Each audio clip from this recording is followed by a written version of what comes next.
Naghanda na po ako ng aking munggo at giniling. Ang pagluto kasi dito ng munggo mga sisi ay kailangan pa siyang ibabad pati yung rice. Assalamualaikum mga sisi. Magandang umaga po sa lahat ng aking mga viewers. Miga shout out pala sa inyo mga sisi. Kumusta na po kayo dyan, lalo na sa ating mga OFW. Ayan, so grabe na ang krisis ngayon. Actually, umaakyat na ang gas dito sa Pakistan. Dito sa amin ay umabot na siya ng I think mga 7 kg na LPG is nasa 6,000 plus rupees na. Kaya ang ginagawa namin, kasi dalawa yung kitchen dito sa bahay at dalawa din ang bibilhin. So yung mga buto-buto or ano yung matagal na lumalambot ay iniisa na lang namin sa baba. Tapos ang pinaka-importante na lang lutuin ko dito. So iyan talaga ang maitutulong ko sa asawa ko dahil siya ang nagdala ng budget. So tayong mga asawa, ang maitutulong lang natin ay hindi natin sayangin kung ano man yung mga nabili nila. O, di ba? So yan lang po talaga mga sisi.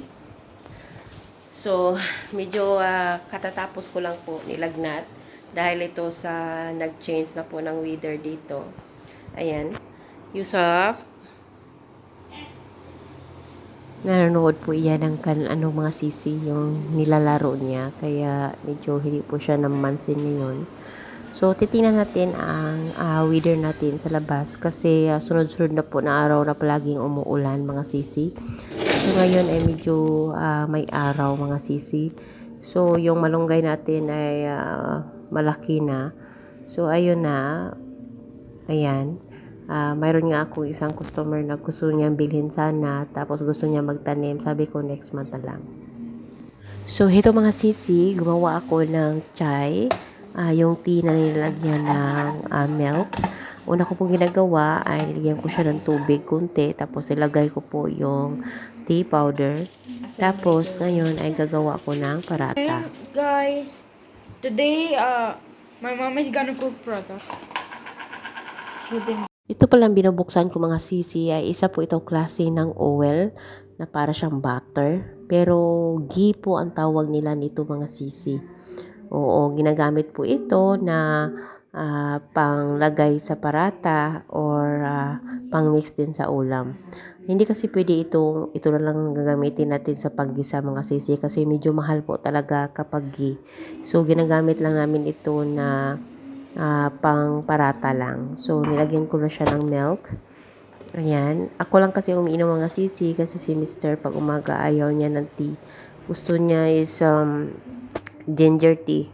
So, nagawa na ako ng dough mga sisi para magawa na ng parata. Early morning po ay gumagawa na po ako niyan para mga 8 a.m. or 9 nagigising yung mag-ama ko ay ready na yung breakfast. Ganito lang po ang ginagawa ko sa parata. Kahit matagal na kaming mag-asawa, pero hindi pa rin masyadong perfect yung parata ko mga sisi, yung shape pa. Tapos, kapag nagbo-boil na yung milk, mayroon na po yung sugar mga sisi at cardamom seed, ay minamix ko talaga siya ng masyado para yung taste niya ay mahalo talaga mga sisi.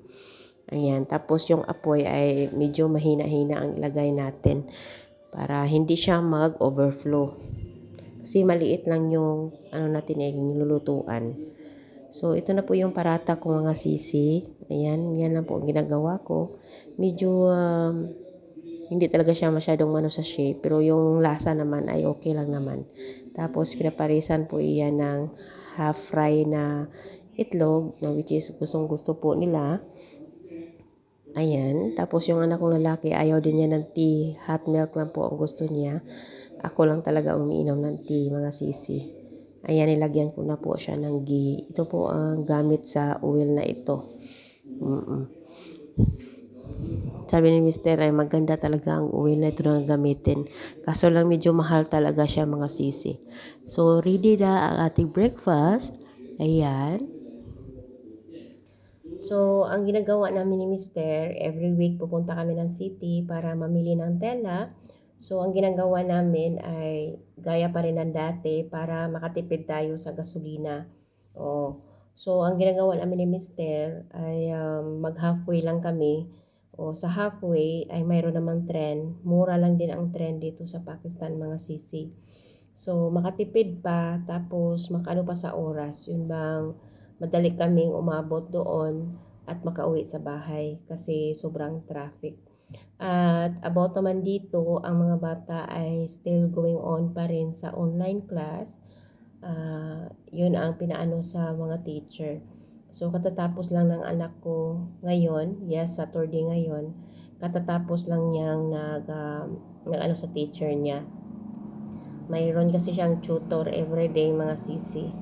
O, hindi talaga pwedeng walain yung tutor niya kasi